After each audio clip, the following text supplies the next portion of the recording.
Hello friends, நாம் இன்றைக்கி bike brake oil change பண்ணுறதை பற்றி தான் இந்த வீடியோவில் பார்க்க போகிறோம். இது பார்த்திங்கன்னா என்னுடைய ஜிக்ஸர் பைக் வாங்கி கிட்டத்தட்ட 3 வருஷத்துக்கு மேலே ஆச்சு. இந்த வண்டி வாங்கி ஒரு டைம் கூட நான் பிரேக் ஆயில் சேஞ்ச் பண்ணதே இல்லை. இப்போ தான் ஃபஸ்ட் டைம் சேஞ்ச் பண்ண போகிறோம். பிரேக் ஆயில் பார்த்திங்கன்னா 2 வருஷத்துக்கு ஒரு முறை சேஞ்ச் பண்ணிக்கிறது ரொம்ப நல்லது. என்ன ரீசன் பார்த்திங்கன்னா, பிரேக் ஆயில் சீக்கிரம் கெட்டு போயிடும். அதாவது அப்படி கெட்டுருச்சுன்னா உங்களுக்கு ஆயில் கருப்பு கலரில் ஆயிரும். இப்போ பார்த்திங்கன்னா அது பண்ணுறதுக்கு நமக்கு ஒரு ஸ்டார் ஹெட் ஸ்க்ரூ ட்ரைவர் ஒன்று தேவைப்படும். அதுக்கடுத்து ஒரு 8 mm ரிங்ஸ் தேவைப்படும். அப்புறம் பார்த்திங்கன்னா ஒரு 1.5 அடிக்கு ட்ரெயின் டியூப், அதாவது பழைய ஆயில் ரிமூவ் பண்ணுறதுக்காக. இது ஹார்ட்வேர்ஸ் கடையிலேயே கிடைக்கும். அடுத்ததாக ஒரு புது ஆயில் 250 ml பாஷ்லேருந்து நான் வாங்கியிருக்கேன். இதனுடைய ப்ரைஸ் பார்த்திங்கன்னா 110 ரூபா சம்திங் வந்துச்சு. அடுத்ததாக ஒரு மக் பழைய ஆயில் கலெக்ட் பண்ணுறதுக்காக. அப்புறம் ஒரு ஸ்ரிஞ்ச் புது ஆயில் ஃபில் இன் பண்ணுறதுக்காக. இதே சைஸ் வாங்கணுன்ட்டு இல்லை, நீங்கள் சின்ன சைஸ் கூட வாங்கிக்கலாம். அடுத்ததாக ஒரு 10 mm சாக்கெட். இது எதுக்காகன்னு பார்த்தீங்கன்னா, நம்ம பைக்கில் ரிசர்வாயர் உள் சைடு கொடுத்துருக்காங்க. அதை ரிமூவ் பண்ணி வெளியே எடுக்கிறதுக்காக அந்த 10 mm சாக்கெட் தேவைப்படுது. அப்புறம் ஒரு வேஸ்ட் கிளாத் கீழே சிந்துற ஆயிலில் துடைக்கிறதுக்காக. இப்போ பார்த்தீங்கன்னா நம்ம அந்த 10 mm சாக்கெட் வச்சு அந்த ரியர் ரிசர்வாயரை ரிமூவ் பண்ணி வெளியே எடுத்துடலாம். ஆக்சுவலாக பைக் ஆயில் கெட்டு போகிறதுக்கு என்ன ரீசன்னு பார்த்தீங்கன்னா, நீங்கள் பிரேக் யூஸ் பண்ண பிரேக் பிடிக்கிற இடத்துல சூடு அதிகமாக இருக்கும். அந்த சூடு உங்களுக்கு பிரேக் ஆயிலில் டிரான்ஸ்மிட் ஆகும். அப்படி டிரான்ஸ்மிட் ஆகிறப்ப காற்றுல உள்ள ஈரப்பதத்தை பிரேக் ஆயில் அப்சர்வ் பண்ணிங்க. அது மாதிரி அப்சர்வ் பண்ணுறதுனால பிரேக் ஆயில் கருப்பாகி கெட்டு போயிடும். ஸோ நம்ம இப்போ இந்த ரிசர்வாயர் கேப்பை நல்லா தொடச்சிட்டு மேலே இருக்கிற 2 ஸ்க்ரூவுமே ரிமூவ் பண்ணிடலாம். இப்போ பார்த்தீங்கன்னா நம்ம 2 ஸ்க்ரூ மேல் லூஸ் பண்ணிவிட்டு திருப்பி அந்த ரிசர்வாயர் இருந்த இடத்துல ஃபிக்ஸ் பண்ணிடலாம். என்ன ரீசன் பார்த்தீங்கன்னா, இப்போவே நீங்கள் அந்த கேப்பை ரிமூவ் பண்ணிங்கன்னா திருப்பி அந்த பொசிஷனில் மாட்டுறப்ப ஆயில் ஸ்பில் ஆகும். அதனால நாம் கேப் ரிமூவ் பண்ணுறதுக்கு முன்னாடி அந்த இடத்துலையே ரிசர்வாயர் ஃபிக்ஸ் பண்ணுறோம். ஃபிக்ஸ் பண்ணி முடிச்சுட்டு அதுக்கப்புறம் தான் நாம் அந்த கேப்பை ரிமூவ் பண்ண போகிறோம். ஆக்சுவலாக பிரேக் ஆயிலெலாம் உங்கள் பெயிண்ட் சர்ஃபேஸ்லாம் படாமல் பார்த்துங்க. என்ன ரீசன்னா, பிரேக் ஆயில் பெயிண்ட் மேலே பட்டுச்சுன்னா கொஞ்சம் நேரத்தில் பெயிண்ட்டை உரிச்சிரும். ஸோ அதனால் மோஸ்ட்லி பிரேக் ஆயில் பெயிண்ட் சர்ஃபேஸில் படாத மாதிரி பார்த்துக்குங்க. ஃபின்கேஸ் பட்டுச்சுன்னா சீக்கிரம் தொடச்சிருங்க.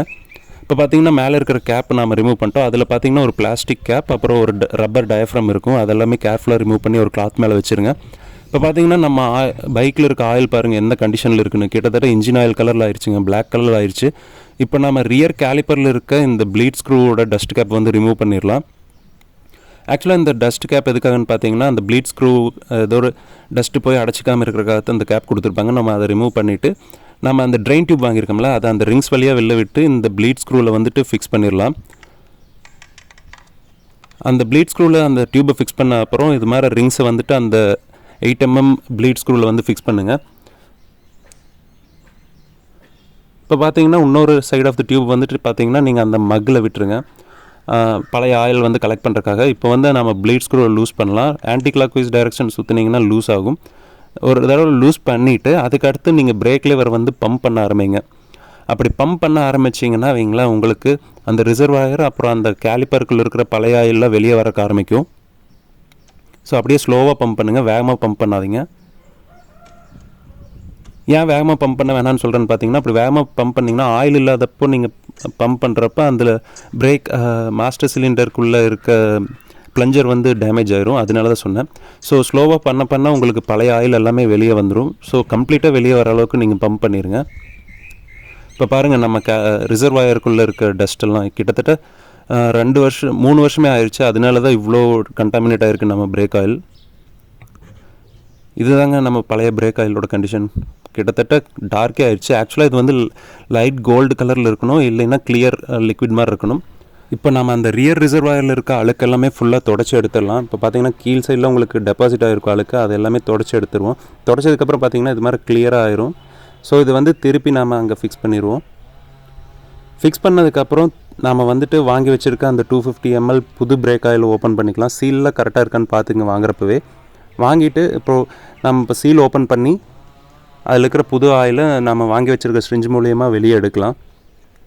ஆக்சுவலாக இப்போ பாருங்களேன், இந்த புது பிரேக் ஆயில் என்ன கலரில் இருக்குது, நம்ம வண்டியில் இருந்த ஆயில் என்ன கலரில் இருந்துச்சுன்னு உங்களுக்கே தெரியும். இது பார்த்திங்கன்னா அப்படியே கிட்டத்தட்ட தண்ணி மாதிரியே கிளியராக இருக்குது. பழைய ஆயில் பார்த்திங்கன்னா பிளாக் கலரில் ஆயிடுச்சு. ஸோ நம்ம இப்போ புது ஆயிலை அந்த ரிசர்வாயரில் ஃபில் பண்ணிக்கலாம். இப்போ நம்ம கேலிப்பரில் துளி கூட ஆயில் இல்லை. ஸோ நீங்கள் மேக்ஸ்க்கு மேலேயுமே ஃபில் பண்ணிக்கலாம். ஃபில் பண்ணிவிட்டு உங்கள் பிரேக் அகெயின் பம்ப் பண்ண ஆரம்பிங்க. இப்படி பம்ப் பண்ணுறதுனால என்ன ஆகுன்னு பார்த்தீங்கன்னா, அந்த ரிசர்வாயரில் இருக்கிற ஆயிலெலாம் அப்படியே உங்களுக்கு பிரேக் லைனுக்குள்ளெல்லாம் ஃபில் ஆக ஆரம்பிக்கும். உங்களுக்கு பிரேக் லிவரில் கொஞ்சம் லோடு ஃபீல் ஆனதுமே இந்த கேலிப்பரில் இருக்க ப்ளீட் ஸ்க்ரூ வந்துட்டு லூஸ் பண்ணி டைட் பண்ணும். அது எப்படி பண்ணணும்னு பார்த்தீங்கன்னா, பிரேக் லிவரை கீழே ப்ரெஸ் பண்ணி பிடிச்சிட்டு ப்ளீட் ஸ்க்ரூவை லூஸ் பண்ணி டைட் பண்ணுங்கள். இப்போ பார்த்தீங்கன்னா லூஸ் பண்ணியாச்சு, அதுக்கு உடனே டைட் பண்ணிட்டோம். அதுக்கப்புறம் தான் பிரேக் லிவரை ரிலீஸ் பண்ணணும். ஸோ இதே மாதிரி நீங்கள் திருப்பி பண்ணணும். இப்படி பண்ணுறதுனால என்ன ஆகுன்னு பார்த்தீங்கன்னா, பிரேக் லைனில் இருக்க ஏர்லாம் இந்த ட்ரெயின் டியூப் வழியாக ஏர் பபிள்ஸாக வெளியே வந்துடும். ஸோ இந்த ஸ்டெப்ஸ் நீங்கள் திருப்பி பண்ணிகிட்டே இருக்கணும். அப்படி பண்ணுறப்ப இந்த பிரேக் டியூப்பில் கிளியர் ஆயில் வர அளவுக்கு பண்ணுங்கள். ஆல்சோ அதே டைம் பார்த்தீங்கன்னா ரிசர்வாயரில் வந்துட்டு ஆயில் லெவல் குறையாமல் பார்த்துக்குங்க. நீங்கள் ஆயில் லெவல் கரெக்டாக மெயின்டைன் பண்ணிட்டுருக்கணும். கம்மியாகிடுச்சுன்னா அகெயின் ஏர் வந்து பிரேக் லைனுக்குள்ளே போயிடும். இப்போ பார்த்தீங்கன்னா நமக்கு பிரேக் அந்த ட்ரெயின் டியூப்பில் பார்த்தீங்கன்னா ஏர் பபிள்ஸும் வரல, கிளியர் ஆயிலாகவும் வந்துருச்சு. இப்போ நம்ம வந்து பார்த்தீங்கன்னா அந்த ரிசர்வாயர் கேப் வந்து ஃபிக்ஸ் பண்ணிடலாம். ரிசர்வாயர் கேப் ஃபிக்ஸ் பண்ணுறதுக்கு முன்னாடி அதெல்லாம் ஃபுல்லாக க்ளீன் பண்ணிடுங்க. ஆக்சுவலாக அந்த ரப்பர் டயஃப்ரம் எல்லாம் பார்த்தீங்கன்னா ஃபஸ்ட்டு கண்டாமினேட் ஆன ஆயில் ஒட்டியிருக்கும். ஸோ அதெல்லாமே நம்ம க்ளீன் பண்ணி எடுத்துட்டோம். இப்போ க்ளீன் பண்ணி எடுத்து திருப்பி இந்த கேப் வந்துட்டு நம்ம அந்த ரிசர்வாயர் மேலே வச்சு ஃபிக்ஸ் பண்ணிடலாம். ஃபிக்ஸ் பண்ணிவிட்டு அந்த 2 ஸ்க்ரூமே ஃபுல்லாக டைட் பண்ணிடுங்க. டைட் பண்ணுறதுக்கு முன்னாடி ஆயில் லெவல் கரெக்டாக இருக்கான்னு ஒன் மோர் டைம் செக் பண்ணிக்கோங்க. செக் பண்ணி ஃபுல்லாக டைட் பண்ணி முடிச்சுருங்க. அதுக்கடுத்து பார்த்திங்கன்னா நம்ம இந்த மாஸ்டர் ரிசர்வாயரோட போல்ட்டுமே லூஸ் பண்ணியிருந்தோம், அதையுமே ஃபுல்லாக டைட் பண்ணிடலாம்.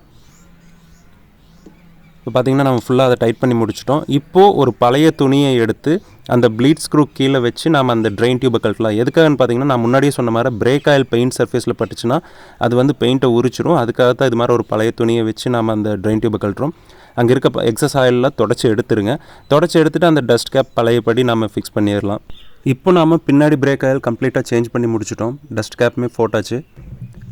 அகெயின் ஒரு டைம் வந்து ஆயில் லெவல் செக் பண்ணிக்கலாம், கரெக்டாக இருக்குது. ஸோ இதே ப்ராசஸ் ஃபாலோ பண்ணி நம்ம ஃப்ரண்ட் பிரேக் ஆயிலுமே சேஞ்ச் பண்ணிடலாம். ஃப்ரண்ட் பிரேக் ஆயில் பார்த்தீங்கன்னா உங்களுக்கு ஃப்ரண்ட் பிரேக் லிவர் பக்கத்தில் இருக்கிற ரிசர்வாயரில் தான் ஸ்டோர் ஆகிருக்கும். டாப்பில் இருக்கிற 2 ஸ்க்ரூவுமே நம்ம இந்த ஸ்டார் ஹெட் ஸ்க்ரூ ட்ரைவர் வச்சு ரிமூவ் பண்ணிடலாம். ஆக்சுவலாக அந்த 2 ஸ்க்ரூவுமே பார்த்தீங்கன்னா ஒரு சில வண்டியில் நல்லா டைட்டாக இருக்கும். நீங்கள் ரொம்ப ஃபோர்ஸ் கொடுத்து தான் ஓப்பன் பண்ண வேண்டியதாக இருக்கும். நல்லா கரெக்டான பொசிஷனில் வச்சு ஓப்பன் பண்ணுங்கள், இல்லைன்னா அந்த ஸ்க்ரூ வந்து ஸ்லிப் ஆயிரும். நாம் இப்போ 2 ஸ்க்ரூமே லூஸ் பண்ணி டாப்பில் இருக்க அந்த கேப்பை ரிமூவ் பண்ணிட்டோம். இது வந்து பார்த்திங்கன்னா உங்களுக்கு அலுமினியம் கேப் தான் இருக்கும். அதுக்கு கீழே வந்து உங்களுக்கு பிளாஸ்டிக் கவர் அண்ட் அதுக்கு கீழே ரப்பர் டயஃப்ரம் இருக்கும். இந்த 2 ஸ்க்ரூ தான் நான் சொன்னது. இந்த 2 ஸ்க்ரூ வச்சு தான் அந்த டாப் அலுமினியம் கேப் ஃபிக்ஸ் பண்ணியிருப்பாங்க.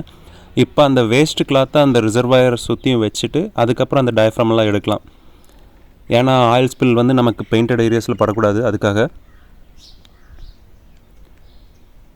ஸோ அதை ரிமூவ் பண்ணி ஒரு சேஃபாக ஒரு கிளாத்தில் வச்சுருங்க. நாம் அதை சேஃபாக க்ளீன் பண்ணி ஒரு கிளாத்தில் வச்சிடலாம். ஆஃப்டர் ஃபில்லிங் ஆயில் நாம் அதை வந்துட்டு திருப்பி ஃபிக்ஸ் பண்ணிக்கலாம். இப்போ பார்த்திங்கன்னா ஃப்ரண்ட் ரிசர்வாயரில் ஆயில் பேக் அளவுக்கு ரொம்ப ஒஸ்ட்டாக இல்லை. பட் இதுவுமே உங்களுக்கு பார்த்திங்கன்னா கண்டாமினேட் ஆகிடுச்சு, கிளியராக இல்லை, லைட்டாக பிளாக் கலர் இருக்குது. ஸோ பின்னாடி பிரேக் நாம் பம்ப் பண்ண மாதிரியே ஃப்ரண்ட் பிரேக்கையும் பம்ப் பண்ணி உள்ள பிரேக் லைன் அப்புறம் கேலிப்பர் அப்புறம் ரிசர்வாயரில் இருக்க எல்லா ஆயிலுமே ரிமூவ் பண்ணிடலாம். இப்போ பார்த்திங்கன்னா எல்லா ஆயிலுமே நான் ரிமூவ் பண்ணிவிட்டேன் இந்த வண்டியில். ஸோ இப்போ நம்ம நியூ ஆயில் ஃபில் பண்ண போகிறோம். அதுக்கு முன்னாடி இந்த ப்ளீட் ஸ்க்ரூ வந்து நம்ம டைட் பண்ணிடலாம். நாம் வாங்கி வச்சுருக்க டாட் 4 ஆயில் எடுத்து திருப்பி ஃப்ரண்ட் ரிசர்வாயரில் வந்துட்டு ஃபில் பண்ணிட்டோம். ஃபில் பண்ணிவிட்டு அகெயின் நாம் வந்துட்டு பிரேக் லிவர் பம்ப் பண்ண ஆரம்பிக்கிறோம் மெதுவாக. அப்படி பண்ணுறப்போ பார்த்திங்கன்னா உங்களுக்கு அந்த ஏர் பபிள்ஸ் எல்லாம் மேலே வர்றது தெரியும். அந்த ஏர் பபிள்ஸ் எல்லாம் எதனால் வருதுன்னு பார்த்தீங்கன்னா, அதாவது ஆயில் பிரேக் லைனுக்குள்ளே போகிறப்ப அதில் உள்ளே இருக்க எக்ஸஸான ஏரெல்லாம் உங்களுக்கு மேலே தான் வரும். அப்படி வர்றப்ப உங்களுக்கு இந்த ரிசர்வாயர் மூலிமா மேலே பபிள்ஸ் வரக்க ஆரம்பிக்கும். ஸோ அந்த பபிள்ஸ் எல்லாமே கம்ப்ளீட்டாக வெளியே வந்துடணும். இப்போ ஃப்ரண்ட் பிரேக் லிவரை நீங்கள் இது மாதிரி ஹோல்ட் பண்ணி பிடிச்சி ஒரு மணி நேரத்துக்கு கட்டி வச்சுருங்க. கட்டி வைக்கிறதுனால என்ன ஆகுனா உள்ளே இருக்க ஏர் எல்லாமே அந்த ரிசர்வாயர் மூலிமா வெளியே வந்துடும். ஸோ கிட்டத்தட்ட அவ்வளோ நேரம் கழிச்சதுக்கப்புறம் நீங்கள் அந்த ட்ரைனிங் ப்ராசஸ் எல்லாம் பின்னாடி வீலுக்கு பண்ணோம்ல, சேம் அதே மாதிரி பண்ணிவிட்டு இந்த கேப்பை திருப்பி ஃபிக்ஸ் பண்ணிடுங்க. ஃபிக்ஸ் பண்ணுறதுக்கு முன்னாடி அந்த டயஃப்ரம் எல்லாம் க்ளீன் பண்ணி போட்டுருங்க. 2 ஸ்க்ரூமே நம்ம ஸ்டார் ஹெட் ஸ்க்ரூ ட்ரைவர் வச்சு ஃபுல்லாக டைட் பண்ணிட்டோம். ஃபர்தராக எந்த ஆயில் லீக் இல்லைன்னு செக் பண்ணிங்க. ஆல்சோ இந்த கேப் போடுறதுக்கு முன்னாடி ஃப்ரண்ட் ரிசர்வாயர்லேயுமே ஆயில் கரெக்டாக இருக்குங்கிறத நீங்கள் செக் பண்ணிக்கணும். ரொம்ப அதிகமாகவும் ஆயில் யூஸ் பண்ணக்கூடாது. என்ன ரீசன் பார்த்தீங்கன்னா, புதுசாக நம்ம பிரேக் பேட் சேஞ்ச் பண்ணுறப்ப அந்த ஆயிலெலாம் திருப்பி இந்த ரிசர்வாயருக்கு தான் வரும். ஸோ அதனால் நம்ம இந்த ரிசர்வாயரில் வந்து ஸ்பேஸ் இருக்காது எக்ஸஸ் ஆயில் ஹோல்ட் பண்ணுறதுக்கு. அடுத்ததாக பார்த்திங்கன்னா நம்ம இந்த டஸ்ட் கேப்பை திருப்பி ஃபிக்ஸ் பண்ணிடலாம்.